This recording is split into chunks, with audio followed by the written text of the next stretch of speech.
Hey, Billy D here with the Falcon 120 build. Done. It's not 100% done. I'm like 98% done. It's the first time I put it all together. As you can see, the thing's giant once you get her all together. She's a big plane. All I have really left to do, I did the canopy. It's hard to see, but I'll give you a little close-up pictures. But I made it removable. It's nothing fancy, nothing great, but it works. And it hopefully doesn't fly off. What I have to finish up is just finish up a little bit of the wiring back here where the wings go together, because I have, I believe there's 4 wires on one side, 5 wires on the other side, 3 air lines on each one. So I'm going to put this together and leave it together. I don't have to take this apart. I can fit it in my little trailer or my van. So once I bolt it together, she's staying together. So right now it's temporarily bolted together. I used the nylon bolts for just now, just to get it together, make sure everything fits properly. When I finally do the final assembly, I'll use metal bolts on all the parts that are bolted together.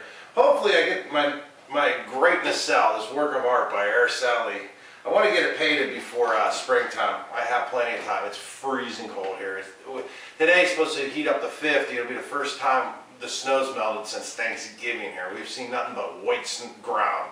It's driving me crazy. But otherwise, I just have to button some of the, like, I want to put an air valve in there, a couple air valves for my brakes and for my retracts, and I also just have to tidy it up a tiny bit. But that's once I get it all bolted back together. But basically, this is my Falcon 120. I have the XPS Pro, the new Pro motor in this one. I have the Castle Creation Ice 160, which I have inside the nacelle. I'll show you guys. I put it right in through the Mylar so the air goes right through it. I drilled some holes in the Ice 160 so air can go right through it. This motor on 12 amps will pull, I think, around 130 amps, so I'll be well within the range of that speed control, but it's still nice to keep it cool on those hot summer days. I'm going to run a pair of XPS 65C 6800 milliamp packs in here. It's going to make it weigh a little bit more. Without my batteries, I believe I was around, oh God, 15 pounds, I believe, without batteries. So you figure 19 pounds with the new 6800s, so close to 4 pounds for a pair of 6L 6800s. So 19, 20 pounds, it'll be fine. It'll be a little bit heavy, but I have a real long runway, and I'll be fine with it. Otherwise, that's about it. I did do a little something different in the rear. I did the servos for the rudders. I put in the spot where the elevator servos were, and I mounted one high-tech, what was that, 625 MG, one single one in the middle for the elevator instead of using the 2. So you can see there's no servos on the side. I believe they put the rudder servos on this side, elevator servos on this side, whatever. All the turbine guys. There's a lot of turbine guys that fly these out on my field. There's probably 5 or 6 of them, and they fly great, and just listen to them guys. Otherwise, that's it. Hopefully I can get a maiden flight in here in the next month when the snow melts. Like I said, it's going to be 50 today, but I was out in the field yesterday. There's that much ice and snow on our runway, so flew a helicopter. That's about it. Here, I can show you guys the underneath of it, how big this thing really is. I mean, I'm 6 foot tall, all over, I'm 6'1", and it's a big jet. For what you get from Nitroplanes, $179 for this jet. You do have to do some modifications to it. If I can just stand it up with anything. You can see these are the Araceli carbon fiber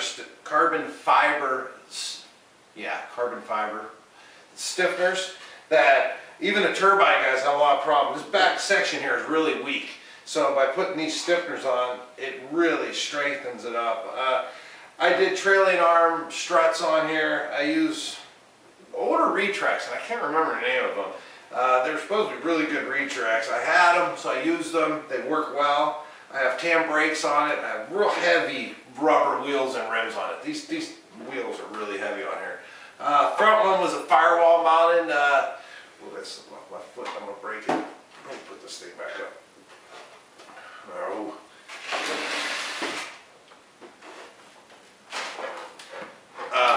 The front retract was a firewall mounted retract, and with these jets, when you get them, you do have to do work to them. All the formers in here, you can just snap right out with your hands. I used high salt and reinforced them all.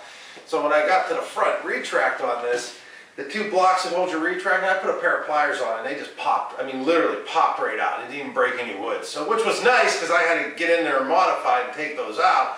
But if you're building one of these, pop those out or make sure you epoxy, or I recommend Hysol. Hysol is the JV weld of everything on these jets these days. It adheres to everything. It adheres to steel, fiberglass, wood, whatever. Anyways, so I had to make a new firewall mount, and I mounted that retract on here, which works really nice. It doesn't have that pull thing. For some reason, I'm horrible at setting pull up. I've tried, and I can't get it right. And with the firewall mount, you got a nice little push rod, done deal. That's it. This is Billy D on the Falcon. Hopefully here we can get a maiden flight in here real soon, but Mother Nature will only tell. It's been cold and snowing here, and it's freezing. It's not even 40 degrees here today, but it feels like a heat wave outside. I'll be outside doing something because we've been stuck in the house so long. All right, Billy D. Look forward to the Maiden. Stay tuned. I'll shoot some pictures a bit outside for you guys. All right, thanks a lot, guys. And thank you guys all in RC groups for all the help on this, by the way. A lot of you guys out there on RC groups have had these planes, flown them for, you know, a year now or so. And I have not got the opportunity to fly mine yet, but I'm sure it'll be a fun, nice little pussycat jet to fly. And thank you all you guys on RC groups. All right, Billy D, thanks.